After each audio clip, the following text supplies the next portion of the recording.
Hi, hello, what's up, guys? Assalamu alaikum. Welcome back to my channel. I know it's been a while since I have posted anything, but I'm back with new and even more interesting topics. So, today we're going to be talking about social media and how it affects our mental health. Almost everyone is on social media in this time and age. Our siblings, our parents, us, everyone is on social media, but then how does it affect us as Muslims and teenagers today and our mental health? So, today I'm going to be talking about advantages and disadvantages of social media and our mental health. So, I'm going to give 5 advantages and 5 disadvantages of social media and how it affects our mental health. The first advantage I want to talk about is positive inspiration. Social media inspires us to be ourselves, no matter how.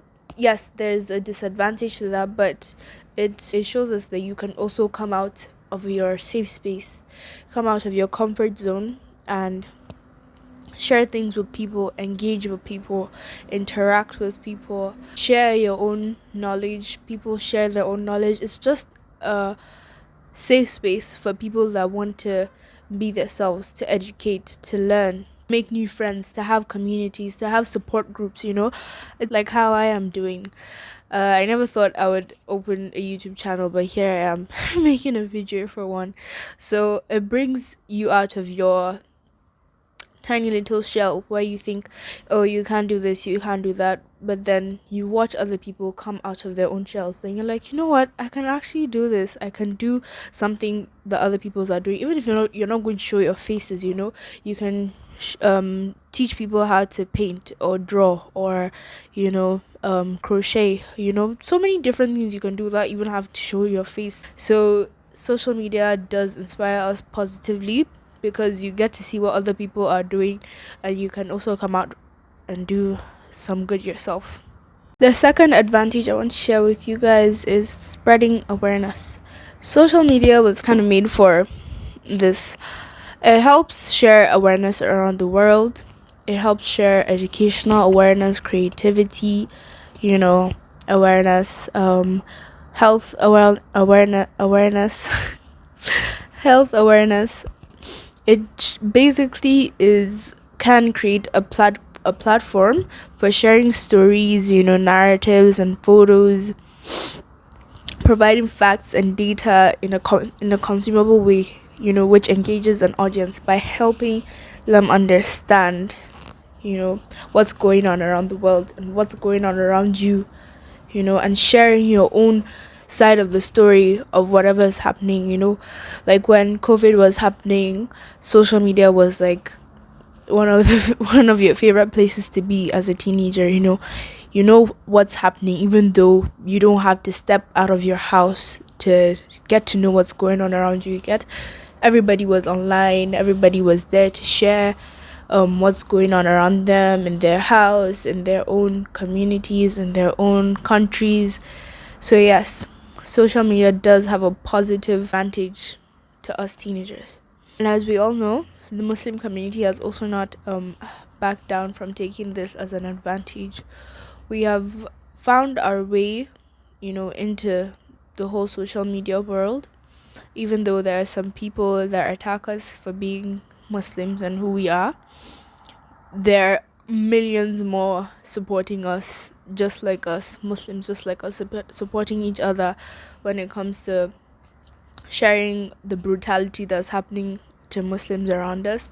Sheikhs sharing information, like when they have lives or all these kind of topics, sessions, seminars, and if you can get access to them, you can get access to them on social media, even if it's just little clips.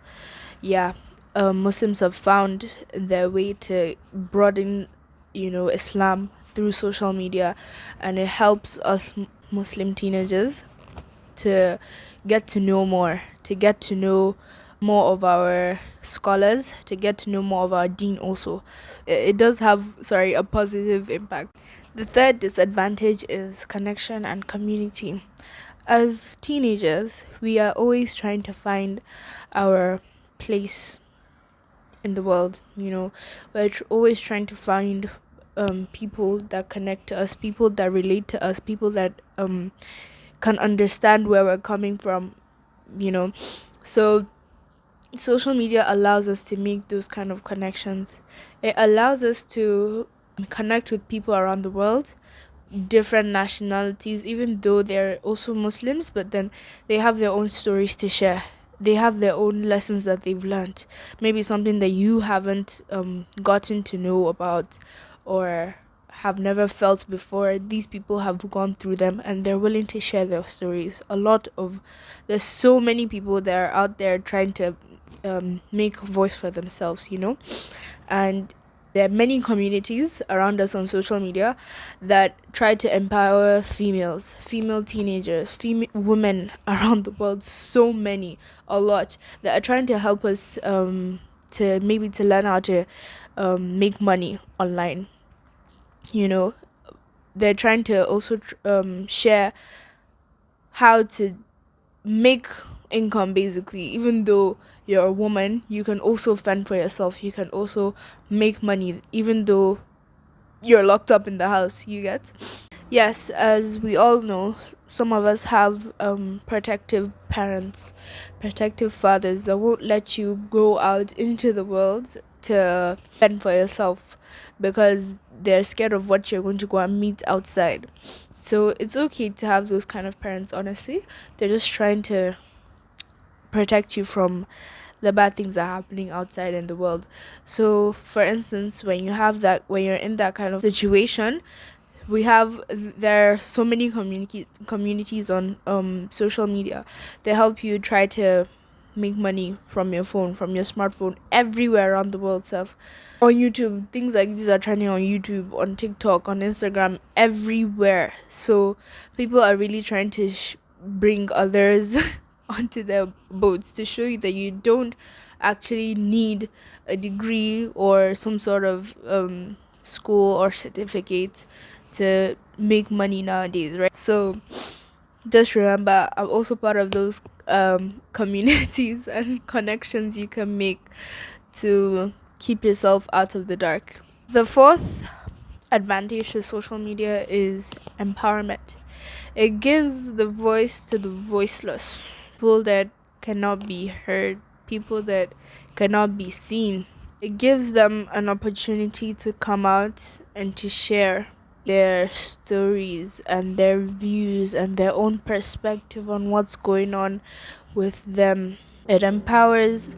For instance, social media has given me the chance to come out and use my own voice to educate teenagers about mental health and how it impacts us in so many ways. At the same time, I'm also a student learning on how to help people with their mental health. So even though I don't have the complete knowledge, I use some which I've gotten from school and also a trusted friend, Google.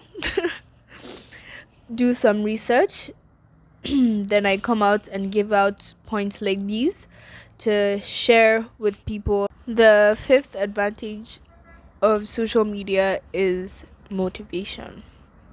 I saved the best for last. Well, for me, it's like the best point for me so far. So, motivation. You do not know how many times social media has gotten me literally off to turn off my phone and be like, you know what, I need to get some things done, because most of the things that I watch are either workouts or studying, or all those things productive things that I'm watching, that I'm supposed to also be doing, but I'm on the bed scrolling for hours. Then I'll get that one video that will be like, get up, do this, do that, and it motivates me. And I'm like, yes, you can do this. Stand up, let's do this, let's do that. You get? So, motivation for me is like one of the best advantages for social media, because I know how much I like scrolling and scrolling and scrolling, especially when I'm done with whatever I have to do, and I'm just sitting like for school. Let's say I'm done with reading, then I need to do other things. I have other things that I need to do, and I start scrolling and scrolling. Then there'll be that one video that'll make me be like, okay, get up and do what you have to do. It reduces my procrastination a lot. So that's like one of the best advantages for me on social media, the motivational videos. The first disadvantage I want to share with you guys is negative self image. Yes, social media has a way of, well, it's usually all in your head. These people are not trying to make you feel bad about yourself.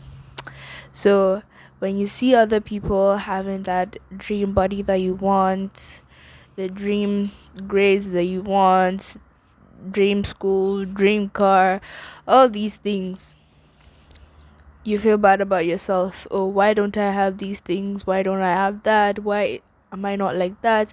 Then you try to make yourself like someone else. Yes, it's not bad if you use these people as a goal to reach to. You get, if you want a certain type of body, then you would want to work out to have the same thing on you, not get exactly whatever the person has, because you don't know what the person has done to their own body to get it the way it is. So whenever you look at people that you think are better than you, because I'm sure they also have their own demons that they're fighting, everybody is just on their own battle, and life is not a race. So don't always think that you're the one who has a fault, you're the one who's not enough, you're the one who doesn't look good. Trust me, all you need is to look in the mirror with a little bit of self confidence, or even a lot.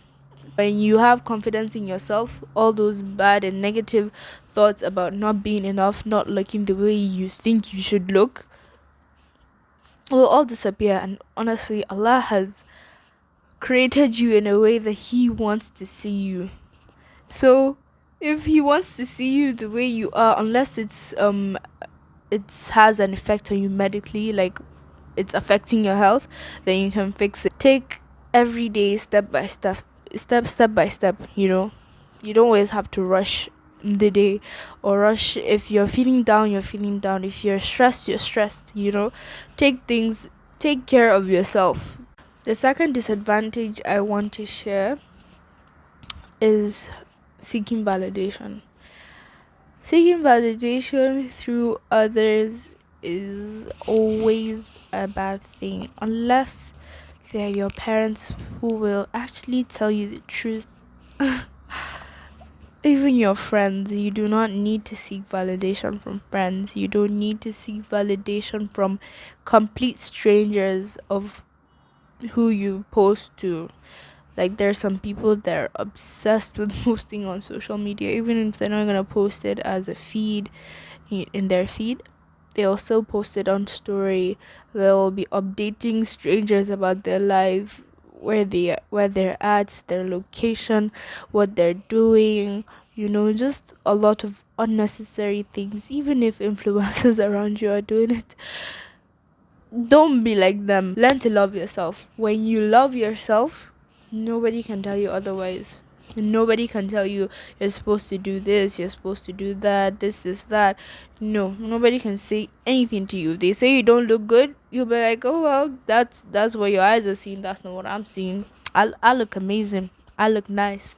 No matter how many times people try to pull you down, even if they're your friends and they see it as a joke, if it hurts you, look them in the end. You're like, well, I look better. I look good. I look nice. I look amazing. I am beautiful. I am enough. It's okay to take a break, to pause for a moment. It's okay to have those moments in life. If you're not feeling good about yourself, it's all part of life. You will get back on your feet and look and feel even better about yourself.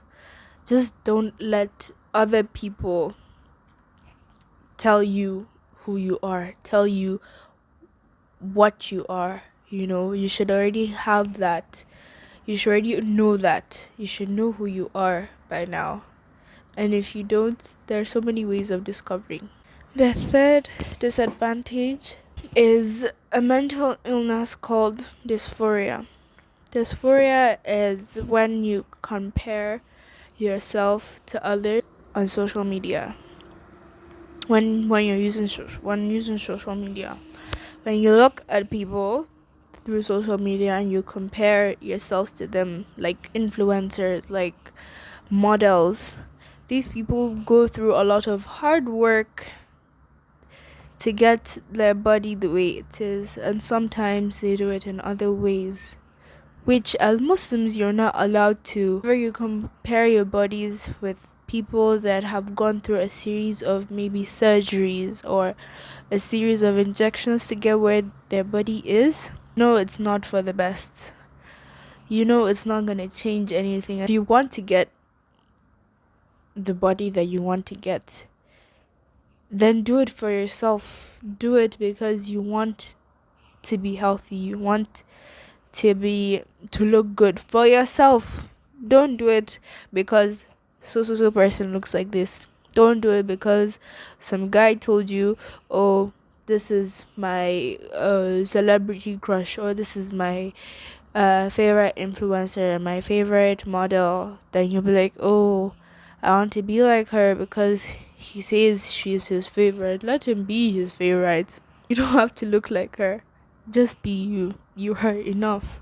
You don't have to show anyone that you are anything other than yourself. Fourth disadvantage I want to share is antisocial behavior. When you basically push yourself away from the real world and just get consumed by social media. Wasting and spending so much time on social media is not good because you have other things to attend to in real life. When you drown yourself in social media, you don't have time for yourself. You don't have time for the people around you. Your connections get lost. So when you come out of the screen, you don't have anything.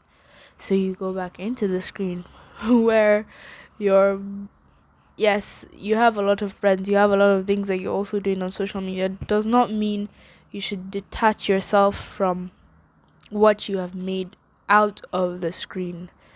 You know, sometimes you need to call your friends or go to their houses and check on them instead of just WhatsApping them or DMing them through Instagram or sending reels. Those are not ways to keep in touch with a person. The person might be going through a lot and you don't even know, and you'll be calling yourself their best friend and you don't even know because, oh, you send them a message and they're like, yeah, I'm fine. How many times do you say you're fine when you're actually not fine? You guys are literally sitting close to each other or right opposite each other, and then you guys are just sending each other messages or sending each other reels, and then you're laughing, but you're laughing at the screen. You're not laughing with each other. Remember, there are people out of the screen to socialize with. The fifth disadvantage I want to share is fear of missing out, also known as FOMO. And then we have group chat for friends where you're just sharing silly things, maybe like reels or jokes or memes, and sometimes updating each other about what's happening in each other's lives. When you're so addicted with these kind of things, you have a fear of missing out on a message, a joke, a meme. You feel like if you're not on social media, your life is going to literally stop. You take your family and friends, you take them for granted, and you spend less time with your family, you spend less time with your friends. And as I said before, it just distracts you. It distracts you from what you have to do, from your studies, from your family. It limits a lot of things for you. So social media has pros and it has cons, and I've listed the relevant ones that impacts mental health. So thank you guys for watching and staying in tune. If you've watched through the whole video, thank you for giving me your time. and I hope I've given you information that will help you, that you can relate to. And thank you once again. Masalama.